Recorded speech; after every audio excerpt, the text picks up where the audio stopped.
Assalamualaikum warahmatullahi wabarakatuh. Kembali lagi bersama gua Sherly di Diary Neng Sherly. Kumandara Ramang Sadayana.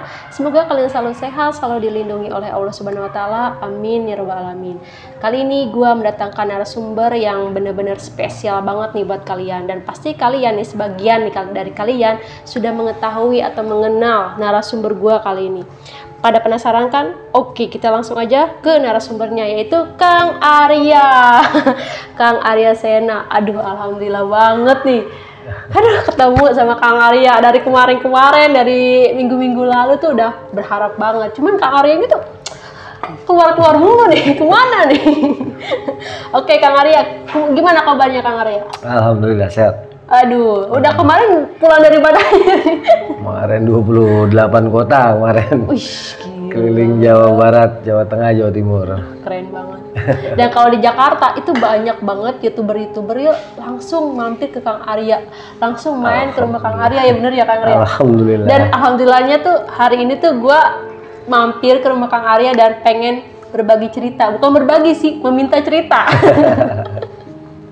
Karena Kang Arya itu bener-bener banyak banget kisah-kisahnya, banyak banget yang menggemaskan lah pokoknya. Kang Arya, kali ini Kang Arya mau cerita apa nih di channel Diary Neng Sherly? Karena bulan Desember kali ya. Desember dulu pernah ada kejadian super dahsyat yang pernah melanda negara kita ya. Sebuah kejadian yang ya dibilang menyedihkan, sangat menyedihkan, juga mungkin meninggalkan dampak psikologis yang besar. Makanya terkadang ya gue mau membagi cerita ini ya kadang-kadang pilih-pilih gitu kan, dalam artian bagaimana cara menyampaikannya agar tidak menyakiti lah gitu. Kalau hanya ingat terus cerita ini juga bisa diambil pelajaran gitu, itu nggak masalah. Tapi kalau hanya untuk diekspos, sekedar ekspos, mungkin gue agak nggak mau gitu. Tapi berhubung di sini juga ada semacam peringatan lah buat kita terhadap kejadian dahsyat ini. Mungkin tahu lah ya, bulan Desember sekitar 17 tahun yang lalu ada sebuah kejadian dahsyat, pasti tahu lah. Ya, kejadian besar di Nanggro, Aceh Darussalam, tepatnya tanggal 26 Desember atau orang Aceh biasa menyebut tuh hari Minggu Maut. Iya. Kayak hari Minggu Maut. Oke Kang, ditahan dulu ceritanya. Oke, bagi teman-teman udah penasaran kan dengan cerita Kang Arya pada tahun 2004 ya Kang Arya, dan tepatnya itu di Aceh. Ya, Nanggro, pasti Aceh. Kalian semuanya udah pada tahu kan ada kejadian apa sih di tahun itu gitu. Dan untuk teman-teman yang belum subscribe, tolong di subscribe, di like, di komen, dan di share ke banyak orang agar gua dan tim gua tuh makin semangat cari video-video yang lebih menarik lagi, mencarikan narasumber yang lebih menarik lagi. Dan untuk teman-teman yang mau jadi narasumber atau mau diceritakan, boleh langsung DM IG gua ataupun langsung kirim email. Oke, tidak ada kata-kata lain, kita langsung aja dengarkan cerita dari Kang Arya Sena.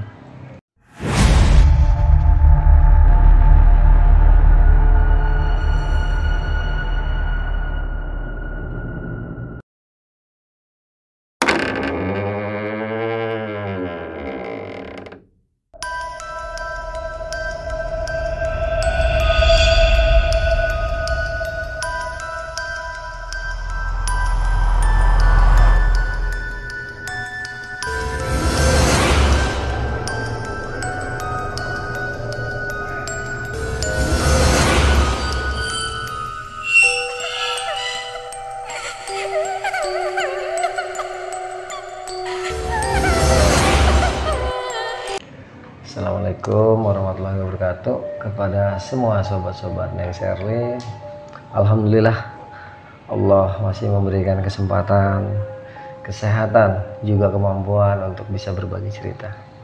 Seperti tadi gue sebutkan ya, mungkin karena ini bulannya pas ya, gue mau berbagi sedikit cerita lah tentang pengalaman gue selama bertugas menjadi anggota relawan ataupun anggota SAR di Provinsi Nanggro, Aceh Darussalam. Peristiwa ini sebenarnya betul-betul peristiwa yang apa ya, gue sendiri sebagai orang yang datang pasca kejadian itu sampai detik ini nggak pernah bisa lupa. Ya walaupun untuk detailing 100% itu nggak mungkin ya, tapi ya sekitar 60-70% itu terekam dengan jelas. Jadi kalau diceritain keseluruhan selama gue 3 bulan bertugas ya mungkin nggak cukup waktunya ya, terlalu lama. Mungkin gue ambil salah satu segmen aja ya, istilahnya tuh nanti ada salah satu cerita yang akan gue tekankan ya setelah cerita yang bersifat umum. Kalau berbicara magis selama di sana ya mistis, itu nggak siang nggak malam mistis, karena korbannya ini ratusan ribu. Dan saat itu Nanggro Aceh Darussalam, terutama tempat gue bertugas, Banda Aceh. Banda Aceh itu banyak sekali lam ya, ada lam lom, lam peneret, lam permai, lam paseh. Pokoknya di Aceh itu tempat rata-rata namanya lam.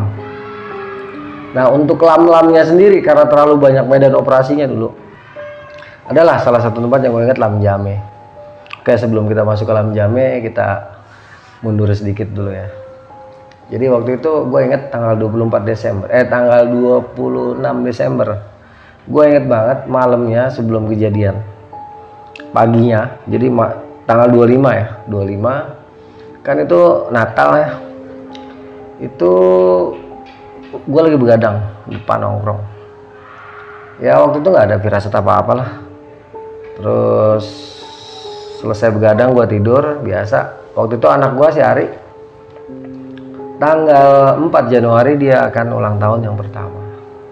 Jadi persiapan gue terfokus ke ulang tahun pertama putra gue ini gitu. Gak kepikiran aneh-aneh lah. Pas pagi-pagi nonton berita ya. Waktu itu salah satu televisi nasional, televisi swasta, menyiarkan sebuah kejadian yang sangat mengejutkan, sebuah kejadian yang menggemparkan dunia. Awalnya gue pikir cuman apa ya, gempa, tsunami, tapi tidak menimbulkan korban segitu banyak gitu ya. Dalam artian korbannya tuh nggak akan, dalam statistik korban kan nanti ratusan ribu ya. Itu waktu pertama kejadian gue nonton berita nggak berpikir akan sebanyak itu. Tetapi pas nonton berapa kali, karena kan saat itu seluruh stasiun televisi menyiarkan kejadian tersebut kan. Ternyata tanggal 27-nya ya, keesokan harinya, itu jumlah korbannya itu luar biasa. Udah kaget tuh. Diam, berangkat apa enggak ya? Andai pun berangkat, ini anak mau ulang tahun gitu. Lagi mikir-mikir kayak gitu, tiba-tiba tanggal 28 itu udah 27 malam, 28 ini hari. Itu salah seorang rekan, dia kenal sama anggota dewan. Itu nelpon, "Bang, berangkat ke Aceh." Awalnya ragu karena kan anak mau ulang tahun ya. Cuman ya udahlah, ini jauh lebih penting dibanding anak gitu kan. Udah malam itu anak lagi tidur, kita bisikin, "Nah ya, nanti pas kamu ulang tahun ayah nggak ada di sini, ayah jalan dulu," gitu. Waktu itu si Ari sekarang udah gede bocahnya. Dulu masih ya lah seupil ya, dulu anak gue masih ya. Gue bisikin di telinganya sambil tidur, terus gue bilang sama emaknya, gue besok berangkat ke Aceh. Ya emaknya agak kaget sih awal-awal. Ya ini mohon maaf teman-teman ya, gue udah banyak cerita ini, tapi kalau disuruh sama itu nggak mungkin. Untuk detailingnya dan cara penyampaiannya itu nggak mungkin. Ya soalnya ini bercerita, selalu ada lebih, selalu ada kurang. Ya nggak mungkin setiap gue bercerita itu bisa sama persis, kecuali di depan gue nih ada teks, gue baca cerita gue, nah itu baru sama persis. Tapi ini enggak, jadi wajar, jadi nggak usah kaget kok detailingnya agak, atau alur ceritanya kok agak, yang ini kemarin nggak ada tuh yang disebutin gue gendong anak gini-gini. Nggak usah kaget, itu biasa ya. Jadi kadang-kadang kan suka ada tuh yang usil, kadang-kadang suka dalam arti nyebelin amat gitu kan. Namanya netizen. Iya. Maha benar. Nah kira-kira kayak gitulah. Nah akhirnya pagi itu ditelepon lagi, ditelepon jam berapa ya? Gue ngubungin si Lando sama si Komeng. Lando sama Komeng menyatakan siap, tapi ternyata menjelang kita berangkat ke Bandara Suta itu Komeng nggak diizinin sama orang tuanya. Jadilah gue berangkat sama Lando berdua. Ya udah, Kita pesen taksi, bayaran nanti di bandara. Jadi stop taksi, kita udah ditunggu kan di bandara sama salah seorang anggota dewan. Kebetulan beliau ini memang dari Banda Aceh, orang asli sana. Itu sampai di terminal pemberangkatan itu udah ada sekitar mungkin 20 orang lah, mungkin ya, gue nggak ngitung. Pokoknya yang jelas agak banyak orang udah nunggu. Terus gue langsung kenalan tuh sama 2 orang karena kita relawan ya, jadi kita langsung open lah, nggak ada yang diem-dieman gitu, nggak langsung ngobrol gitu. Ngobrol, kenalan. Nah, ada 2 orang lah, anak YAI sama anak UBK. Itu gue gabung sama mereka karena anak muda semua, dalam artian di bawah gue tuh masih di bawah gue. Kalau yang lain kan kebanyakan bawa bapak waktu itu, bawa bapak sama ibu-ibu. Ibu-ibu juga perawat kayaknya sih. Kalau bawa bapak ya tim medis lah, pokoknya mereka tuh tim medis. Gabung itu jam 2 kita nunggu di boarding pass, jam 1 nunggu di boarding pass, terus setengah 2 kita masuk ke pesawat. Nggak lama take off. Oh, nggak ada apa-apa tuh, masih santai ya, masih biasa. Paling di pesawat ya ngobrol-ngobrol aja, terus kira-kira 40 menit nggak nyampe, setengah jam atau 40 menit kita delay itu di Bandara Badarudin. Kirain sebentar, buteng, nggak taunya lama benar. Ada mungkin 2 jam itu, lebih kali 2 jam delay di Badarudin.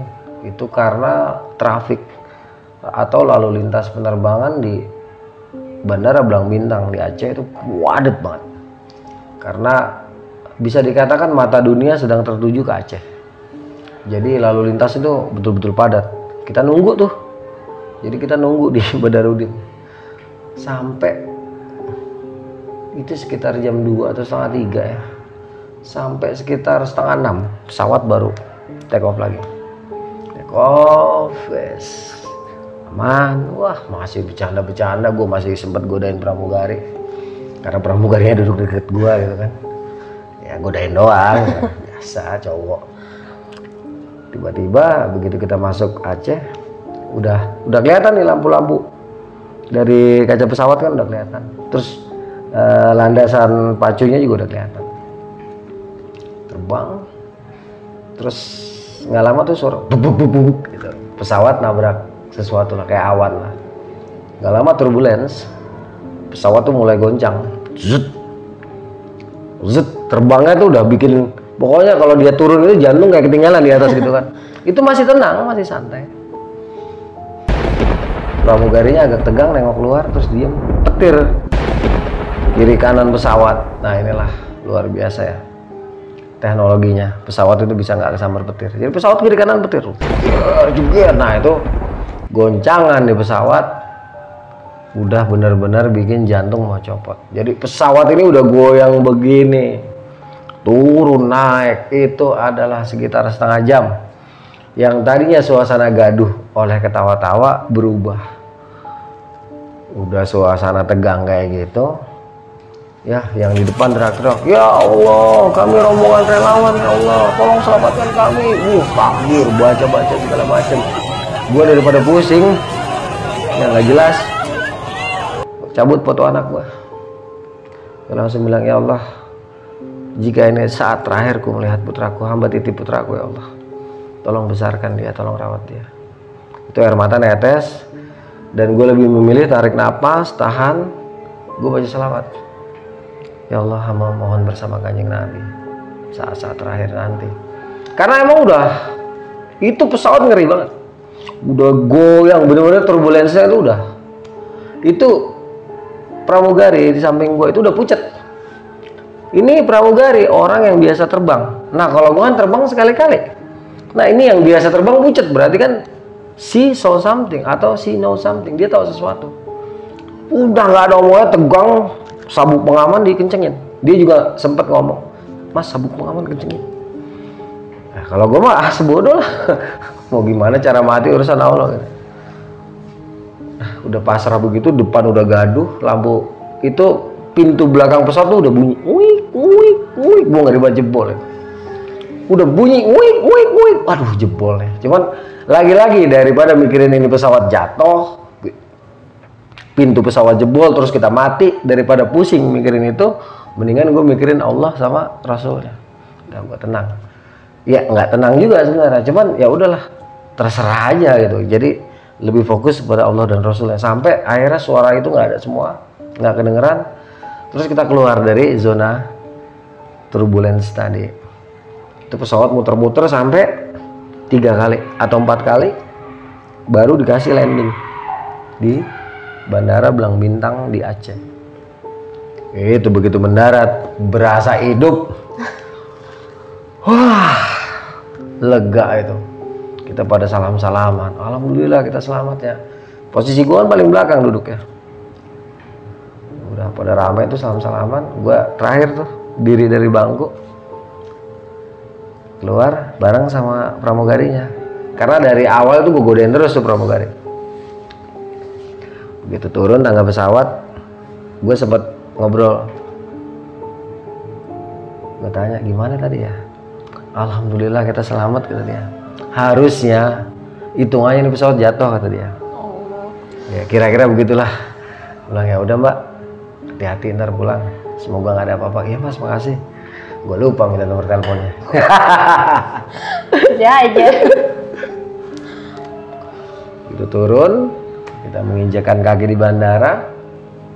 Itu udaranya, angin kan berembus kencang ya. Itu udara bercampur apa ya? Antara bau garam sama bau amis. Bener-bener itu basi di bandara. Terus di pagar-pagar bandara itu ratusan dan mungkin ribuan saudara-saudara kita yang saat itu tertimpa bencana gempa bumi dan tsunami itu di pinggir-pinggir pagar. Tatapan mereka tuh kosong. Mereka megangin pagar bandara ngeliatin kita tuh tatapannya kosong.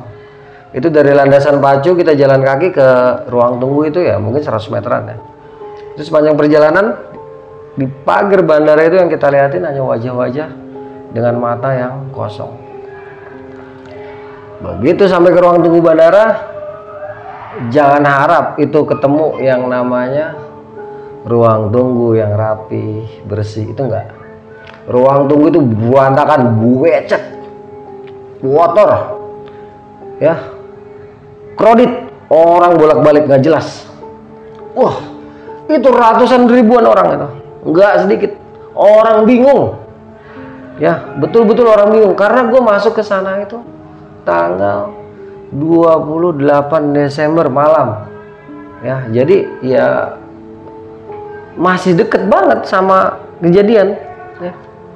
Begitu keluar, wah di luar bandara lebih kredit lagi tuh. Orang bolak-balik nggak jelas. Foto itu dipajangin di mana-mana di bandara itu ya. Dicari orang hilang banyak ya. Gue diem aja posisi waktu itu, bingung juga, gila ini orang segini banyak, ngelihat wajahnya tuh kan kosong semua ya, kasihan banget ya. Udah terus gue ngobrol masih Lando sama yang lain-lain, kita nunggu jemputan.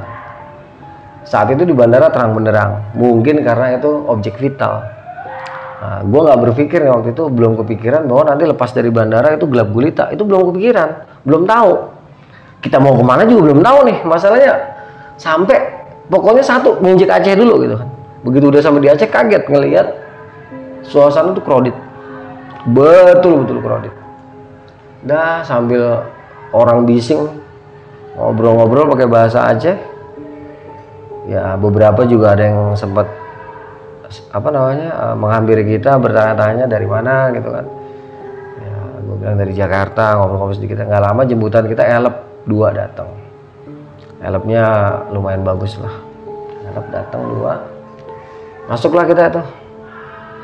Masuk ke dalam elep, barang-barang tuh nggak ada yang ketinggalan. Itu sambil ditatap oleh puluhan atau ratusan pasang mata yang betul-betul kosong. Udah kita naik jalan ya, masih sekitaran bandara terang ya. Terus keluar kira-kira jarak 5 menit ya, antara 5 menit 10 menit itu udah gelap gulita, kagak ada yang namanya lampu. Blas bulan juga kadang ada kadang hilang. Karena apa? Posisi langit mendung. Ya sesekali lewat mobil Ya tapi ya sesekali, bener-bener sesekali. Jadi saat itu jalanan itu yang gue inget masih banyak airnya. Tapi nanti setelah agak lama lah keluar dari bandara, mungkin 20 menitan ya, 20 atau 30 menit keluar dari bandara, itu betul-betul udah gelap total. Awalnya kita nggak ngeliat apa-apa ya, cuma sekilas-sekilas kayak sampah-sampah aja gitu, sama masih bekas-bekas genangan air sedikit. Ya kita jalan, mobil kan nggak bisa kencang, pelan jalan. Sampai di satu titik ketika bulan agak terang, itu kelihatan tuh, nangis gua. Padahal itu ngeliatnya sekilas, itu hamparan sampah sama jenazah manusia sekilas. Kaget, udah diam, nggak bisa ngomong kan. Mobil jalan pelan, gue ingat. Terus nanti kita lewat, nanti gue baru tahu kalau itu kantor gubernuran ya. Waktu itu gue belum tahu. Jadi kita lewat tengah-tengah kota Banda Aceh waktu itu malam-malam. Dan kota itu tidak ada manusia hidup kalau malam hari, satu pun nggak ada. Dan seingat gue sepanjang gue perjalanan dari bandara sampai ke lokasi base camp, itu cuma satu kali papasan sama mobil, entah mobil tentara, entah mobil apa, yang jelas itu bukan mobil pribadi. Mungkin kayaknya truk, entah truk umum atau truk tentara, gue nggak tahu. Itu sepi nyes, nggak ada apa-apa, nggak ada manusia. Betul-betul kota Banda Aceh gelap gulita dan sangat mencekam. Nah, lewat terus nyebrangin jembatan. Gue inget jembatan karena kalinya kelihatan. Jembatan, kita belok ke kanan, nyusurin pinggir kali, ya. Terus nanti kita belok ke kiri, nah kali juga masih kelihatan. Suatu saat gue akan tahu nama sungai itu ada Krung Aceh. Krung itu sungai, jadi sungai Aceh. Tapi waktu itu ya nggak tahu. Nah di sini jenazah, gue inget pakai kantong plastik hitam atau pakai apapun seadanya, ada yang ditutupin, ada yang enggak. Di sepanjang jalan pinggiran sungai itu ada ratusan jenazah yang belum dikasih kantong jenazah, juga banyak. Ada yang dikasih, ada yang belum. Jadi posisinya tuh, gue pikir sebelah kanan doang waktu itu ngeliat. Sebelah kiri dong, sebelah. Nggak tahu sebelah sini sama, banyak. Jadi kiri kanan itu kita ngelewat di antara ribuan mungkin ya jenazah manusia. Udah, terus kita belok ke kiri. Terus mobil bisa agak cepet. Sampailah kita di satu tempat yang gelap gulita juga. Mobil berhenti di situ, kita turun. Itu ruko. Rukonya gelap gulita.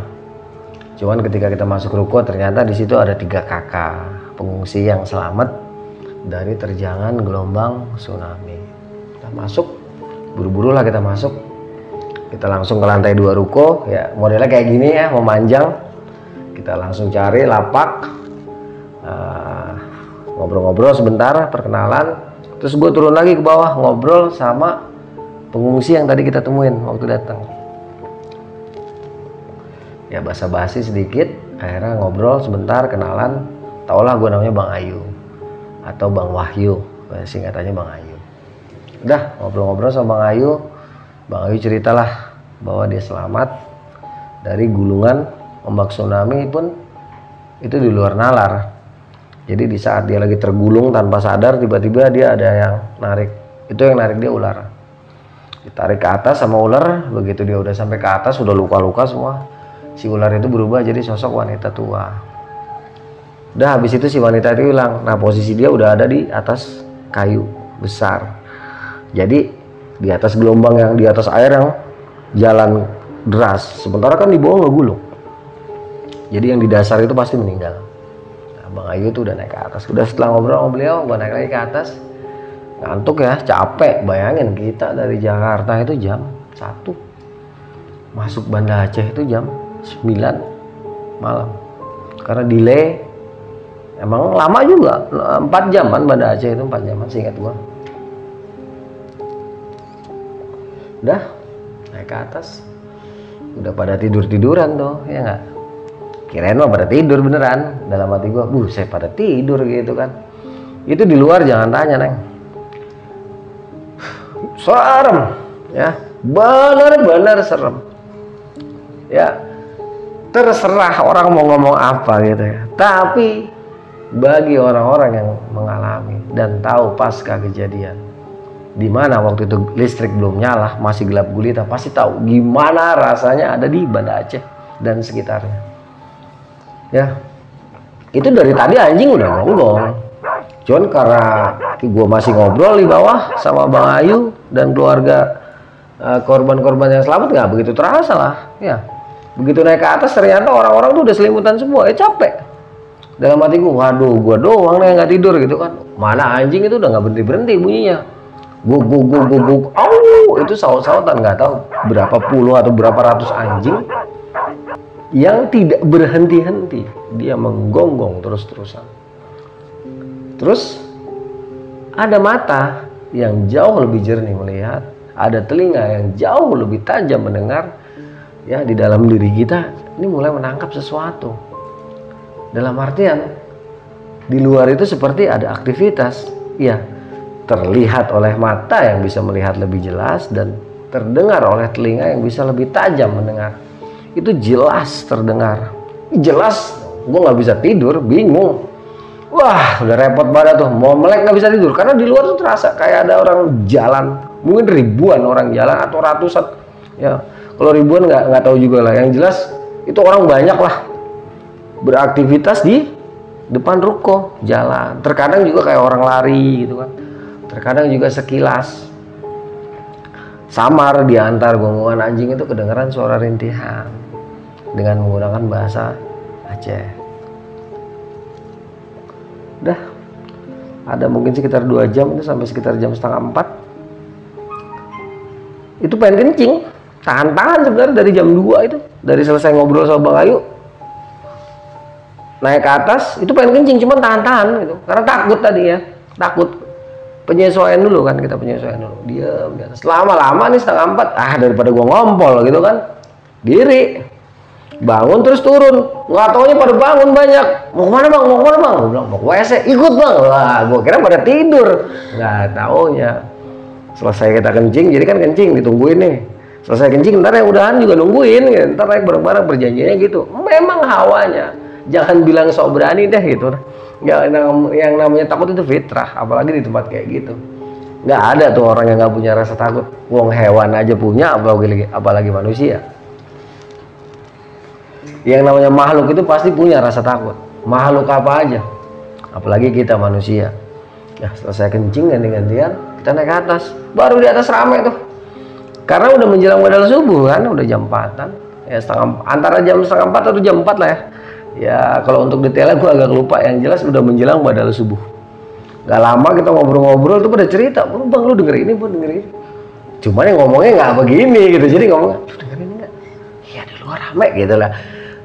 Pokoknya ngomongnya berbisik, tidak seperti gue cerita sekarang. Jadi kalau sekarang kalau gue bisik-bisik lu gak kedengeran ya. Jadi intinya gini, lu denger ini gak?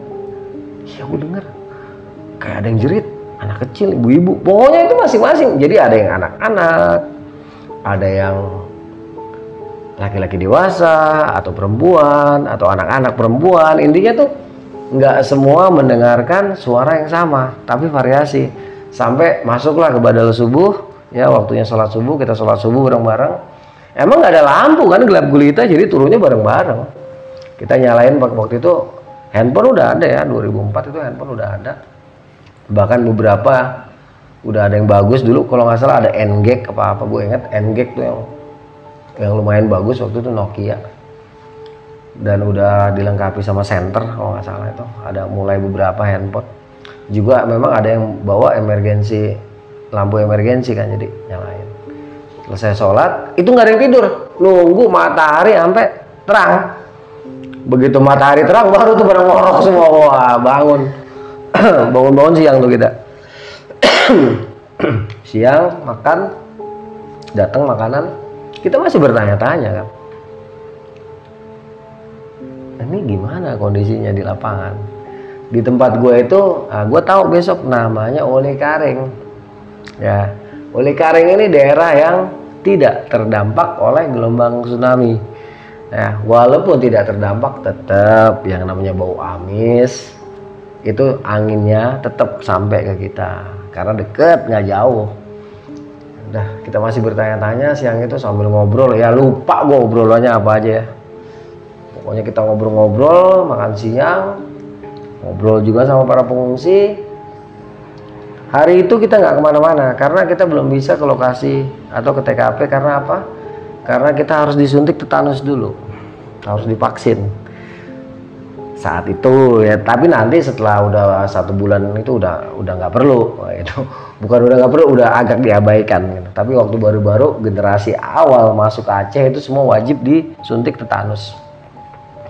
Jadi kita nunggu kabar itu dulu, nunggu kabar kapan kita bisa disuntik tetanus. Udah, itu sampai sore ngobrol-ngobrol, kita hanya ada di base camp, nggak ngapa-ngapain. Masuklah maghrib masih gelap gulita, dan di depan base camp kita tuh ada pohon asem gede, mungkin dipeluk oleh 3-4 orang dia baru bisa lah. Itu mungkin nggak lagi saat kejadian aja di pohon udah serem gitu ya, apalagi ini gitu.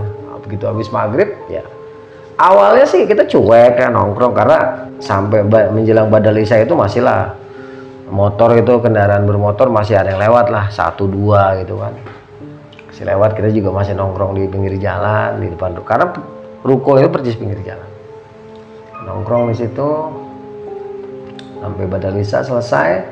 Ya ada yang sholat ada yang enggak, itu wajar lah, itu mah urusan masing-masing. Kalau masalah itu urusan masing-masing, alhamdulillah itu. Udah masuk jam 8 sepi, kagak ada motor lewat tuh, nggak ada, jalanan itu kosong. Nah, kita waktu itu belum tahu kalau nanti ada sebuah kebiasaan khusus, setiap jam sekian itu anjing pasti bunyi. Masih udah mulai itu masuk satu. Waktu itu gue masih sisa berempat lah di depan, ngobrol-ngobrol, masih di bawah lah, tapi pintu rukonya dibuka. Lagi asik-asik ngobrol, tiba-tiba ada nenek-nenek lewat kan. Kaget tuh semua. Lah kagak ada manusia masalahnya. Dia nyamperin ke kita. Wah itu, ini gue baru inget nih ya. Wah, si Lano pegangan, nggak taunya orang beneran. Set deh udah, nggak taunya orang belakang. Nah, jadi kan di belakang kita kampung kan ya, dia dari rumah saudaranya gitu, tapi sendiri ada yang berani juga kan. Wah udah sempet deg-degan katanya. Udah terus sekali nyamperin kita, ngomong sama Bang Ayu pakai bahasa Aceh, terus jalan. Udah langsung tutup pintu. Mulai aneh nih hawanya gitu kan. Nah mulailah suara, waktu itu suara kalau kodok ya, begitu habis maghrib udah bunyi kodok, udah kungkang, udah ramai lah suara kodok, tapi belum ada suara anjing. Suasana itu udah mencekam, sulit sekali menggambarkan suasana mencekam yang gue maksudkan. Intinya adalah gue kasih gambaran sedikit. Kalau untuk gambaran relay agak susah, tapi kalau sedikit aja bisa ya. Kita saat itu merasakan aktivitas, betul-betul ada aktivitas, tetapi aktivitasnya tidak terlihat oleh mata kita. Hanya perasaan kita mengatakan di luar itu ramai aktivitas, entah orang lari-lari, entah orang lalu lalang, ataupun ngobrol. Padahal sejatinya jalanan itu kosong melompong, nggak ada satupun manusia yang lewat, betul-betul sepi. Udah mulai agak tegang-tegang gitu, lagi tegang-tegang gitu ya, sekitar jam 9. Ternyata itu setiap jam 9 besok-besok kita tahu. Mulai nih anjing satu bunyi pertama, guk. Tuh gitu. Nggak lama, guk. Iya meninggal. Terus guk. Itu sampai akhirnya banyak banget anjing bunyi. Wah udah itu jangan tanya. Tambah lagi suara burung hantu. Iya kalau normal nggak serem. Burung hantu itu malah enak ya buat temen tidur ya. Burung ah ini udah guguk. Wah cakep dah. Cakep. Itu mengkeret semua. Diam ya. Ada yang mulai salawatan, ada yang mulai zikiran, ada yang mulai baca ayat-ayat suci Al-Quran. Wah pokoknya udah pada diem tuh. Oh itu terasa banget ya, terasa. Itu mulai. Tapi ya gitu, tidak semua bersamaan. Jadi ketika pertama gue inget, Dok lu denger Dok? Enggak, ada yang teriak, minta tolong. Nggak lama ada bawa bapak. Iya mas, ada bawa bapak sama ibu-ibu teriak. Nah dia sama ibu-ibu, gue bawa bapak doang gitu kan. Ah itu mulai ramai tuh. Nah kita langsung yang tadinya satu gitu kan, wah ngeriung. Dan itu tegang, bener-bener tegang. Tidak seperti gue sekarang nih cerita ya. Enak, gue bisa senyum, gue bisa tawa gitu nih, muka gue bisa secerah ini. Waktu kejadian, jangan harap ya, boro-boro gue ada sekitar 30 orang tuh yang tadinya kita ini kan ya segini lah ruangan ruko itu kan, jadi kita satu muter gitu, kagak mau rapet tuh ngeliling. Itu ada yang zikir, kalau bisa kebagian di depan semua, nggak mau di belakang tuh. Wah tegang, super tegang, betul. Saat lagi kayak gitu tiba-tiba goncang lantai nih ya. Itu pertama kali gue ngalamin yang namanya gempa susulan di Nanggro, Aceh, Darussalam. Udahlah di luar suara yang gue sebutkan tadi, gug, au, terus orang suara seperti orang menjerit, suara seperti orang kesakitan, suara seperti orang minta tolong. Di saat lagi tegang-tegangnya kayak begitu, kita lagi konsentrasi, tiba-tiba lantai kita goyang. Wah, langsung berantakan turun ke bawah. Wah, gempa. Buka itu, ngebuka pintu ruko. Kan dia ditarik gitu. Buka dorong akhirnya gue tendang di belakang, gue sikut sama gue tendang. Minggir, diam dulu. Wah, tarik baru buka. Kita keluar. Di luar, wah lega kan, wah ternyata banyak yang keluar. Begitu udah di luar udah agak lama, lah hening tuh, suara anjing hilang, suara kodok hilang, hening. Begitu udah agak lama sadar, wah heningnya tuh bukan hening yang enak, hening yang mencekam, bukan buru-buru naik lagi ke atas, cuman tegang, nggak berani tidur lagi. Kenapa? Khawatir ada gempa susulan. Nah ternyata gempa susulan itu akan menjadi sarapan kita, atau bukan sarapan, akan menjadi makan malam kita setiap hari. Gempa susulan itu terjadi antara jam 10 malam sampai menjelang pagi. Itu setiap malam, dan semalam itu bisa 2-3 kali goncangan. Tetapi karena waktu itu kita belum tahu, iya setiap goyang lari ke bawah. Ya, tapi larinya udah nggak terlalu kayak yang pertama ya. Oh, jadi udah naik ke atas, balik lagi naik ke atas. Tegang, gimana nggak tegang? Kita mau nongkrong di luar serem. Lah serem bener hawanya kan. Di dalam ngeri gempa lagi, gitu kan? Serba salah. Dia nggak tidur. Tapi ada juga beberapa orang yang bodoh mati bodoh amat gitu kan, termasuk gua yang mengatakan mati dah bodoh amat, mati syahid ini gitu kan, tidur nyak. Kira-kira 3:30 goncang lagi tuh, bangun turun lagi ke bawah. Akhirnya udah bodoh amat. Ntar goncang nggak usah bangunin gua lagi, bodoh amat gua kayak gitu kan. Akhirnya karena malam itu menjelang pagi kita udah saking capeknya, bingung kan, udahlah bodo amat gitu, udah biarin aja lah, gempa lagi bodo amat gitu. Memang kita kan sudah tahu resikonya, kita datang ke daerah bencana, jadi harusnya memang sudah siap mental. Nah, seingat gue setelah gempa kedua susulan itu udah nggak ada lagi. Terus karena memang sudah menjelang badal subuh, ya udah kita sekalian melek. Selesai badal subuh seperti kemarin biasa. Begitu matahari udah ngintip-ngintip dikit, baru tuh misa-misa ada jauh-jauh gitu, tidur. Ntar siang baru bangun. Nah ternyata siang itu kita dapat info, nanti jam 1 kita harus ke Rumah Sakit Umum Zainal Abidin, atau biasa kita singkat RSUZA di Banda Aceh. Waktu itu gue mikir, ini rumah sakit hancur apa kagak gitu kan dia posisinya di tengah-tengah kota gitu. Nah, tapi karena mungkin itu bangunan vital, jadi prioritas dibersihkan. kemungkinan besar ya, waktu itu gue belum tahu. Udah jam 11 waktu itu kita udah dibangunin, mandi, siap-siap.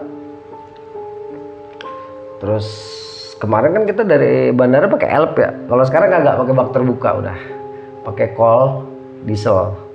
Itu bukan, iya mobil truk bak terbuka kol diesel ya. Yang sedang truk yang kecil itu ada 2.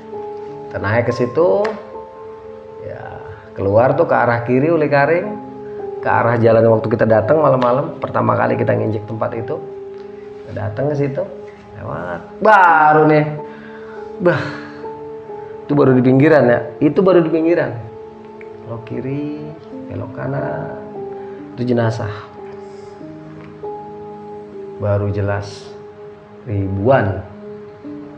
Itu ada yang dibungkus kain, sarung, spray, horden, kantung jenazah, itu macam-macam. Baru kita di sini nggak ada yang ketawa, blas, nggak ada yang ketawa, diam. Assalamualaikum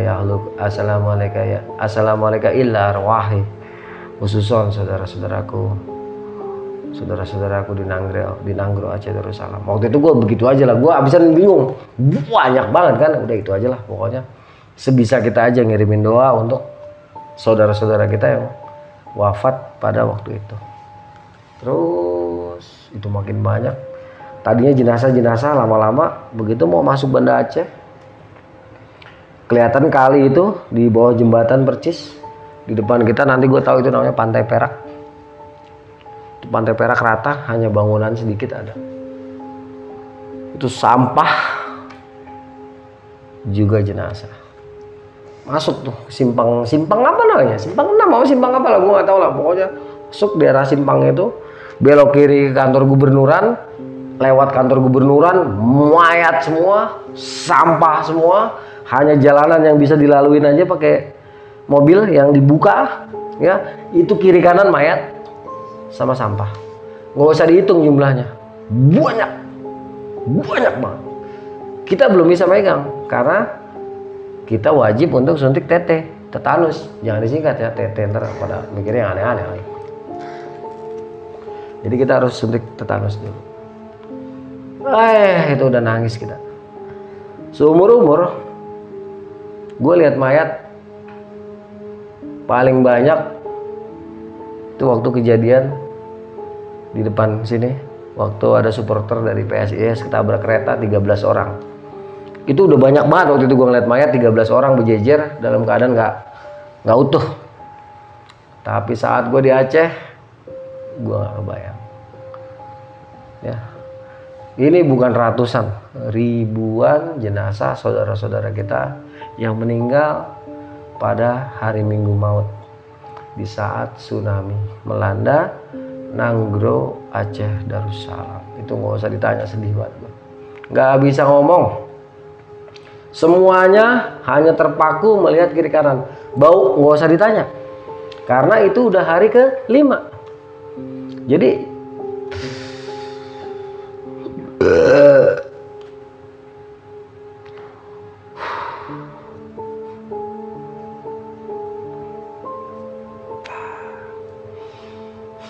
itu nggak usah ditanya. Sorry ya kalau cerita ini gue pasti masuk ke dalam dimensi itu. Sampailah kita, singkat aja, nggak usah ngebahas yang di jalan. Sampailah kita ke RS Uja. RS Uja pun ternyata masih lumpur, banyak lumpur, hanya beberapa bagian yang sudah bersih. Ya, kita masuk, ya masih lumpur-lumpuran sedikit lah. Suntik, selesai suntik, balik lagi ke truk. Itu jenazah di luar rumah sakit pun banyak. Tuh nggak tahan gue lah, gue nangis karena pengen turun, pengen segera ngebantu. Ya hanya sekedar bungkus kayak nutupin kayak gitu ya, nggak tega kita ya. Tapi kan belum bisa karena kalau habis disuntik tetanus itu pasti meriang. Ya ada yang meriang, ada yang enggak. Nah gue termasuk orang yang meriang. Nah, jadi habis suntik TT itu kira-kira setengah jam gue udah meriang. Jadi sepanjang perjalanan balik itu gue udah meriang. Plus nangis, air mata nggak bisa berhenti menyaksikan pemandangan yang luar biasa dahsyat. Begitu masuk ke dalam base camp, Bang Ayu segala macam pengungsi yang masih selamat itu nanya apa, gue nggak semangat untuk ngobrol, nggak ada. Yang ada di hati gue hanya selawat. Bagaimana cara bisa mengirimkan selawat kepada saudara-saudara gue yang ada di Nanggro Aceh Darussalam yang waktu itu sudah tiada, dan bagaimana juga caranya mengirimkan selawat kepada saudara-saudara gue di Banda Aceh yang saat itu masih ada. Karena beban orang hidup pasti jauh lebih berat dibanding orang saudara-saudara kita yang udah meninggal. Jadi waktu itu gue nggak gairah ngomong, nggak gairah makan, diam. Kebayang bagaimana saat gempa, setelah gempa datang serbuan atau gelombang dari laut dengan kecepatan yang dikatakan setara dengan kecepatan helikopter, menghantam daratan dan menyapu apa aja yang ada di depan dia. Bahkan di satu titik nanti ada sampai 30 meter. Kenapa gue bisa bilang sampai 30 meter? Karena di pohon kelapa, di pucuk pohon kelapa tertinggi itu gue melihat sampah-sampah. Berarti gelombang itu sampai setinggi itu kan. Tapi nanti ini setelah udah 10 hari ada di Nanggro Aceh Darussalam. Jadi udah gak bisa ngomong. Masuk maghrib, sholat, masuk isya, biasalah. Intinya ada yang sholat ada yang enggak. Nggak pakai munafik-munafikan lah ya, apa adanya aja. Jadi ada yang sholat ada yang enggak, termasuk waktu itu gue nggak sholat bisa, karena gue nggak gairah ngapa-ngapain. Di bawah itu ngobrol kayak orang lemes kan, sedih kita. Dan gue rasakan juga semuanya seperti itu, seperti kayak kehilangan gairah. Kenapa? Menyaksikan sesuatu yang mungkin nggak pernah dibayangkan di dalam benak kita ini ya pada saat itu sebagai manusia, melihat sebuah kehancuran yang mungkin serupa dengan peristiwa bom atom di Hiroshima ataupun di Nagasaki. Mungkin ya, karena kehancurannya ya seperti itu, dengan korban-korban yang terlihat oleh mata telanjang ya. Jadi benar-benar waktu itu kita terpukul, batin kita tuh terpukul. Biasa masuk jam 8 ya, seperti yang gue ceritakan tadi, mood kita seperti apapun, perasaan kita seperti apapun, tetap yang namanya aktivitas, bisa dibilang aktivitas metafisika ya, atau aktivitas goib, atau aktivitas sesuatu yang tidak terlihat oleh mata biasa tapi bisa dirasakan oleh hati dan perasaan kita, itu mulai lagi biasa. Tetapi pada malam ini kita sudah tidak begitu tegang. Ya udah deh, mau gimana lagi gitu. Karena kita mungkin udah ngelihat lokasi langsung ya. Kita udah turun ke tempat kejadian itu, jadi nggak terlalu shock lagi. Jadi ketika anjing mulai menggonggong, terasa aktivitas di luar, itu udah mulai agak cuek. Bahkan ada yang ngorok, mungkin karena pengaruh suntik tetanus juga kali ya. Malam itu saya ingat gue nggak begitu tegang kita. Nah, beberapa kali gue dengar suara jeritan-jeritan. Yang paling jelas ada jeritan, tolong, tolong, sakit gitu kan. Itu jelas mungkin sekitar jam 10:30 malam gue dengar itu jelas. Cuman ya udah nggak terlalu gitu.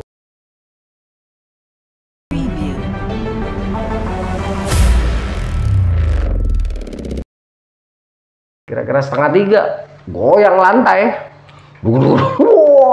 Wah, ini kok yang pada udah tepar-tepar kena suntik kayak bangun semua. 350 meter lumpur sama genangan air dan jenazah manusia.